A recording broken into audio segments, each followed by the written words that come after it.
Hello विद्यार्थी मित्रों, good morning. Welcome to Sanskaratit Gyanpeeth, कक्षा 7, विषय हिंदी।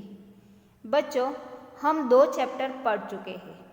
बच्चों, आज हम व्याकरण का टॉपिक पढ़ने वाले हैं।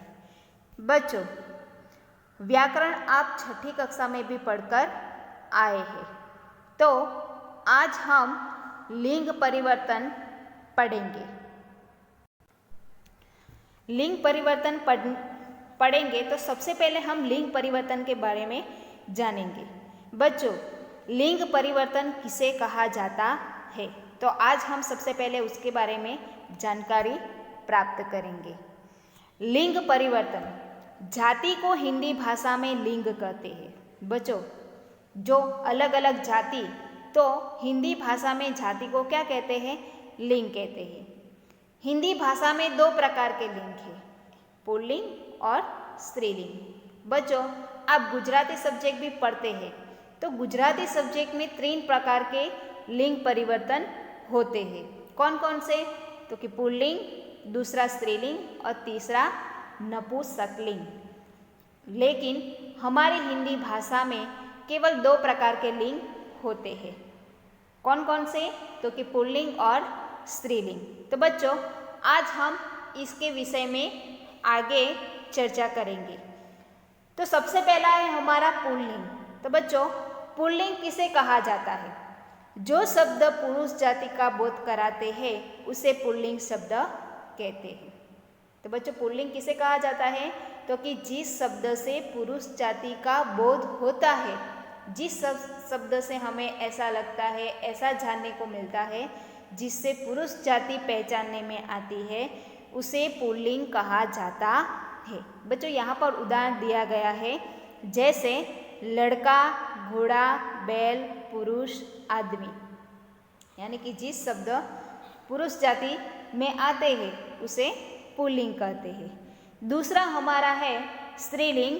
तो कि जो शब्द स्त्री जाति का बोध कराते हैं उसे स्त्रीलिंग कहते हैं। यानी कि जिस शब्द से स्त्री जाति का बोध होता है, अर्थात स्त्री जाति हमें मालूम होती है, उसे स्त्रीलिंग कहा जाता है। उसका भी यहाँ पर उदाहरण दिया गया है, जैसे लड़की, घोड़ी, गाय, स्त्री, औरत। लड़की, घोड़ी, गाय, स्त्री, औरत। तो बच्चों, जिस शब्द से स्त्री जाति का बोध होता है उसे स्त्रीलिंग कहा जाता है, और जिस शब्द से पुरुष जाति का बोध होता है उसे पुल्लिंग कहा जाता है। बच्चों, वैसे तो लिंग परिवर्तन के बहुत सारे नियम हैं। अकारांत पुल्लिंग, आकारांत पुल्लिंग, कुछ अकारांत पुल्लिंग, कुछ आकारांत पुल्लिंग के भी अलग अलग ई, इकारांत, नि, यानी, आकारांत जैसे प्रत्यय लगाने से उसके बहुत सारे ऐसे नियम है।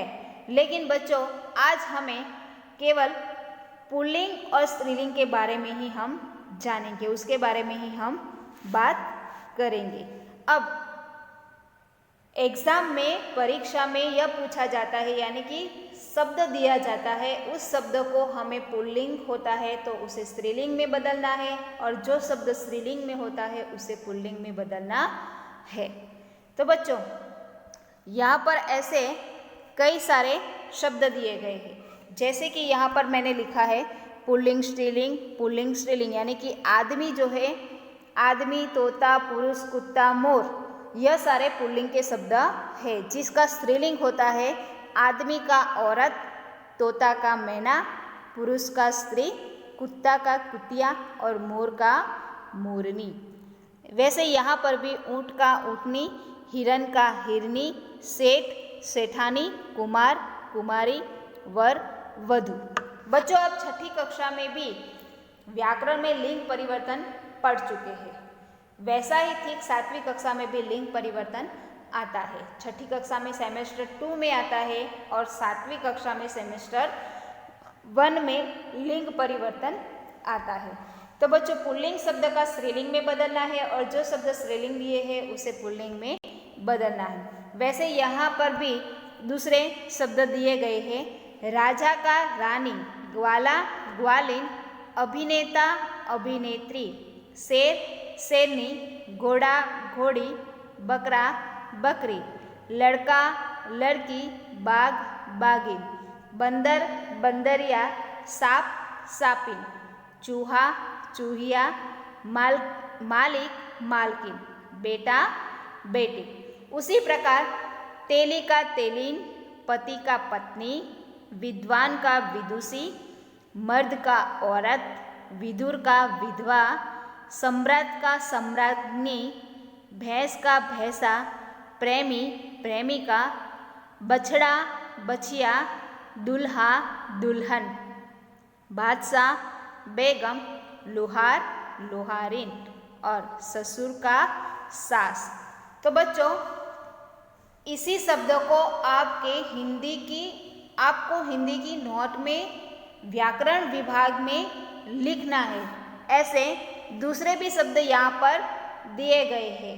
पिता माता, नाना नानी, दादा दादी, शिष्य शिष्या, नाग नागिन, शिक्षक शिक्षिका, देव देवी, विद्यार्थी विद्यार्थिनी, नाई नाइन, छात्र छात्रा, नौकर नौकरानी, युवक युवती, कुम्हार कुम्हारिन, तेजस्वी तेजस्विनी, मौसा मौसी, भांजा भांजी, वाचक वाचिका, सुनार सुनारिन। तो बच्चों स्त्रीलिंग और पुल्लिंग के बारे में आपने जाना, तो यह वीडियो 2 बार देखकर आपको हिंदी की नोट में यह शब्द लिखने हैं।